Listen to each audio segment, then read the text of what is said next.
Essa pergunta é muito simples dentro do conceito de liberdade que o consumidor brasileiro adquiriu com vários produtos que já existem hoje no mercado. Ele tem portabilidade de telefonia celular, de telefonia fixa. O que falta para ter portabilidade na conta de luz? Ou seja, de escolher qual energia eu quero comprar, se é energia eólica, se é energia solar, se é energia daquela usina ou da outra usina, porque tem preços diferentes. Os grandes consumidores já têm essa liberdade. Por que não chega aos pequenos? Vontade regulatória. Hoje, o único empecilho não é nem técnico, porque como está o sistema elétrico brasileiro, é totalmente possível fazer de imediato a portabilidade. Não existe questões técnicas que impossibilitem isso. Isso é vontade política. E por que isso não foi feito até hoje? Só tem uma resposta para mim: ideologia. Você me perguntou agora, você falou sobre o sistema telefônico. Por que tem a portabilidade no sistema telefônico? Porque a privatização da telefonia no Brasil foi feita antes do governo PT.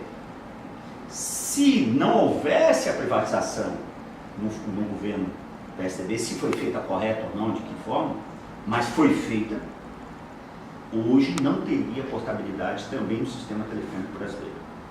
Não tenho a menor dúvida disso. Você ia continuar com a Telebrás e a gente ia continuar tendo o tijorola. Né? Então, até hoje... Exatamente. Então, na minha visão, é simples ideologia.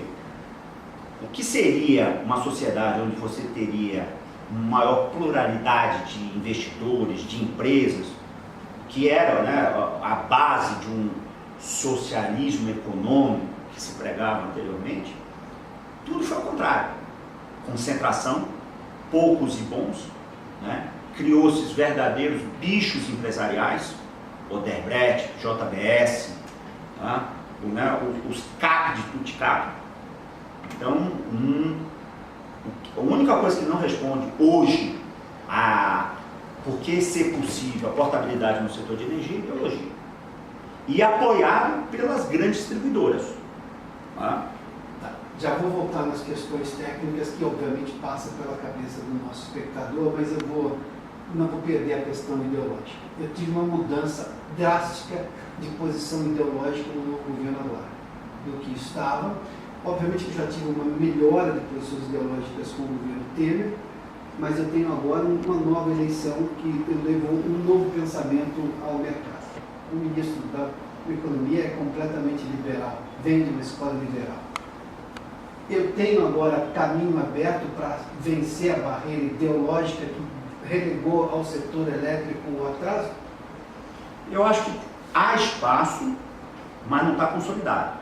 Você tem que lembrar que você tem uma ANEEL, que é mandato, e tem 5 diretores com a cabeça retrógrada diante do governo. Esse é o primeiro nó. Eu acho que esse é o primeiro nó. E não só isso, o aparelhamento estatal da própria agência. Hoje, ao longo desses 14 anos e meio de PT, eu acho que não é só a cabeça dos diretores, eu vejo que alguns diretores têm até por obrigação, teriam que ter até uma cabeça mais arejada. Mas o corpo técnico ainda consegue ser retrógrado. Esse consumidor pode ser, de alguma forma, contraposto pela distribuidora que o atendeu, dizendo assim, mas o sistema ainda não está completamente interligado, você vai correr risco de ter energia solar comprada, por exemplo, de uma planta no Nordeste, onde você tem um sol gigantesco que permite fazer isso se tornar competitivo. Então, não sei se eu consigo te dar segurança. Esse argumento técnico convence ou não convence? Convence a pessoa que é o consumidor final, porque ele fica com medo de uma situação... de ficar sem energia. Claro. Você não tem um plano B, você não tem uma segunda opção. Isso aqui não é que nem, eu quero comprar um carro, eu tenho Volkswagen, Fiat, Peugeot. Se eu quero energia na cidade de São Paulo, eu tenho que ir para Eletropaulo. Quero energia no estado da Bahia, eu tenho que ir para Coelba. Não existe um plano B.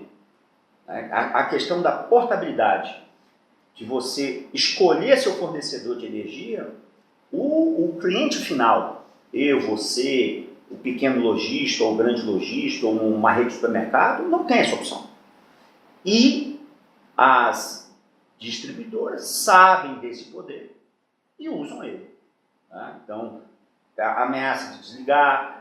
Tem legislação, a ANEEL fiscaliza? Sim, fiscaliza, mas ela não tem todo o poder e de ter essa, eu acho que é o maior, poderia dizer assim, o poder de indução, induzir o cliente a não fazer.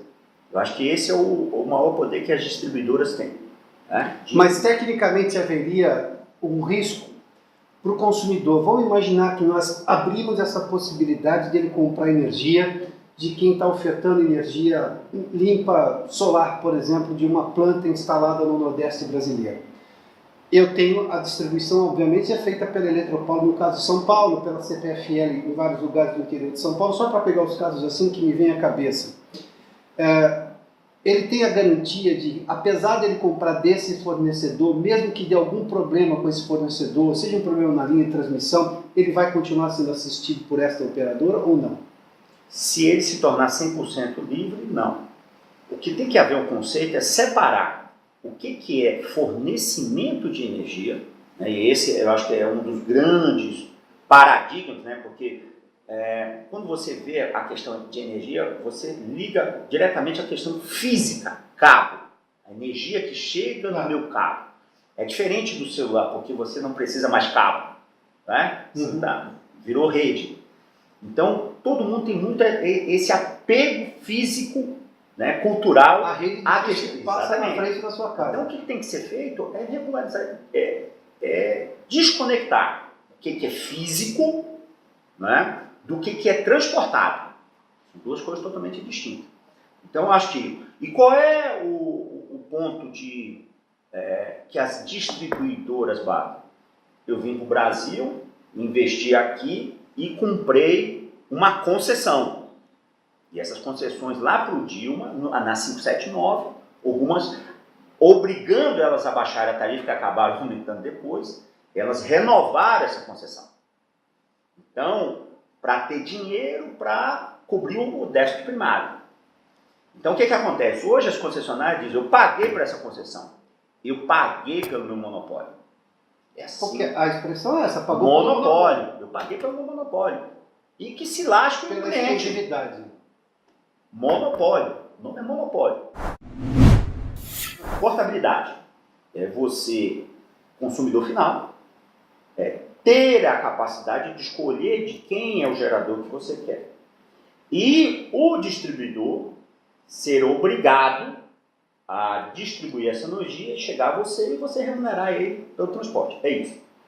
Agora, hoje, a determinação, planejamento, vamos dizer, de como está o mix de energia, de quem gera mais, se é eólica, solar, isso é uma discriminalidade do Poder Executivo através de EPE e Ministério de Minas e Energia. Então, no final do dia, a gente depende das cabeças iluminadas de algumas poucas pessoas que dizem qual tipo de energia que você vai consumir. Então vamos imaginar uma cena, até porque fomos críticos às distribuidoras, vamos chegar nelas aqui. Se eu tiver uma distribuidora com uma percepção de que quero baixar o preço da energia porque eu estou comprando energia mais barata e eu vou mudar a minha matriz, vai ser muito mais eólica e fotovoltaica para oferecer para o meu cliente que está dominado pelo meu monopólio, essa distribuidora não consegue fazer isso porque ela não decide a matriz. Não faz isso. Então eu tenho um problema de regulação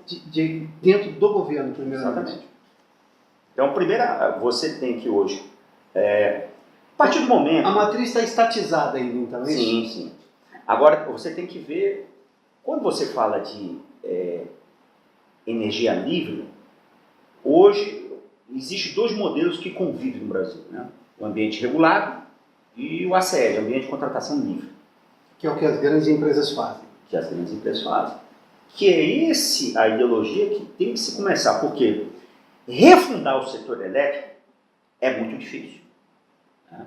Então, o que eu vejo? Pequenas e boas regulamentações, e isso é possível, né? Não estão precisando refundar o setor elétrico, Não precisamos criar nenhuma outra agência. Tá? Você hoje tem um sistema interligado nacional que é coordenado pela Câmara de Compensação de Energia Elétrica. Então se eu sou um gerador lá no meio do interior da Bahia e você é consumidor aqui em São Paulo, e você quer comprar minha energia por um aplicativo, tecnicamente isso é totalmente possível. Se algum técnico da CCE, da Eletrobras, da ANEEL diz que isso não é possível, isso é mentira. A Bioenergy vendeu em 2009 energia eólica gerada no Rio Grande do Norte e ia para cliente no interior de Minas Gerais via CEMIG, o primeiro contrato no mercado livre brasileiro. Isso desde 2009. A gente já mudou o sistema de financiabilidade no Brasil, isso é arcaico. Só um banco que existe no Brasil para financiamento de longo prazo, BNDES. Né? Tem os bancos regionais BNB, CFCO, não anda. Então, tudo em cima de um banco só, escolhe quem quer financiar, e aí hoje a gente já sabe com quem eles financiaram, queriam financiar. Então, até o modelo de financiabilidade, ele muda. O tamanho muda, o sistema de financiabilidade muda, porque aí você começa a ter uma receita difusa, desperta, né? Então você começa a ter que ter ideias diferentes de financiabilidade. Eu acho que naturalmente os bancos privados vão entrar nesse sistema também de financiabilidade, ou seja, isso é bom tanto para o setor elétrico, isso é bom para o consumidor final, isso é bom para o setor de financiamento.